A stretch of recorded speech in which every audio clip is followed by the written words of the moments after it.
चलो आज ना समझते हैं what is the difference between equal equal operator and dot equals method in Java. ठीक है, कोड के थ्रू समझाता हूँ आपको। देखो हमने स्ट्रिंग लिया यहाँ पे str1 is equal to learn. ठीक है, str2 भी ले लिया हमने यहाँ पर एक और, उसका नाम भी रख दिया हमने लर्न। ठीक है, तो अभी हमें पता है कि भाई ये वैल्यूज इक्वल है। चलो अब एक काम करते हैं, जावा से पूछते हैं क्या ये इक्वल है कि नहीं। Equal equal method operator use करते हैं str2। यहाँ पे हम, एक मिनट है क्या कर दिया, हाँ यहाँ पे सिस आउट लिखते हैं फटाफट से, और यहाँ पे लिखते हैं स्ट्रिंग्स आर इक्वल। ठीक है, और यहाँ पर अब एल्स में चलते हैं, यहाँ पर लिखते हैं सिस आउट, और यहाँ पे लिख देते हैं स्ट्रिंग्स आर नॉट इक्वल। ठीक है, सही है।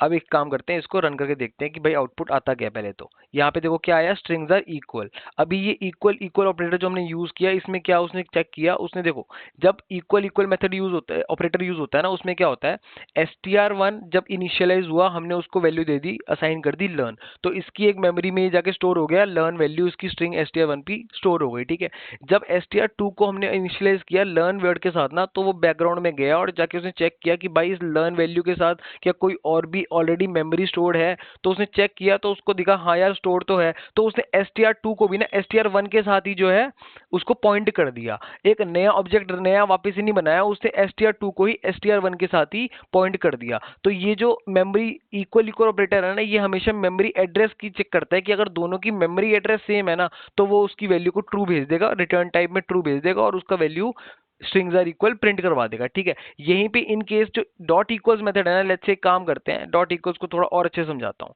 देखो str3 हमने लिया, यहाँ पे ना एक नया ऑब्जेक्ट क्रिएट कर देते हैं स्ट्रिंग का, और उसमें भी सेम क्या करते हैं, लर्न यूज करते हैं यहाँ पे लर्न।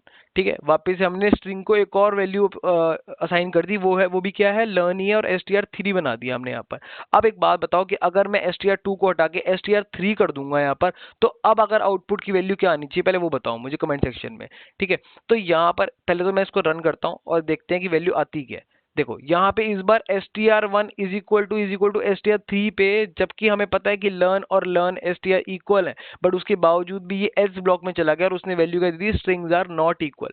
तो यहाँ पे इसने क्या किया, क्योंकि इस बार ना str3 के अंदर उसको जो मेमोरी एलोकेट हुई वो str2 के साथ, जैसे str2 में हुई थी str1 के साथ उसकी मेमोरी एलोकेशन पॉइंट कर दी थी, बट str3 में इस बार नया ऑब्जेक्ट हमने बना दिया, इस बार हमने वापस से वही सेम मेमोरी लोकेशन उसको पॉइंट नहीं करी है ना। तो इस केस में हम क्या करते हैं कि एक काम करते हैं, इक्वल्स मेथड यूज करते हैं, str3 के साथ कंपेयर करेंगे। अब इक्वल्स मेथड क्या करता है ना, इक्वल्स मेथड की वैल्यू को कंपेयर करता है। अगर आपके पास दो स्ट्रिंग्स हैं, दोनों की वैल्यू कोई भी हो, चाहे एक्स वाई जेड हो और इधर भी एक्स वाई जेड हो, तो उनको कंपेयर करेगा और चेक करेगा कि भाई ये दोनों इक्वल होनी चाहिए, बाकी मुझे परवाह नहीं कि उसकी मेमोरी एड्रेस क्या है। ठीक है, तो अब अगर मैं इसको रन करूंगा तो ये इस बार इफ ब्लॉक में जाएगा और वो प्रिंट करेगा स्ट्रिंग्स आर इक्वल।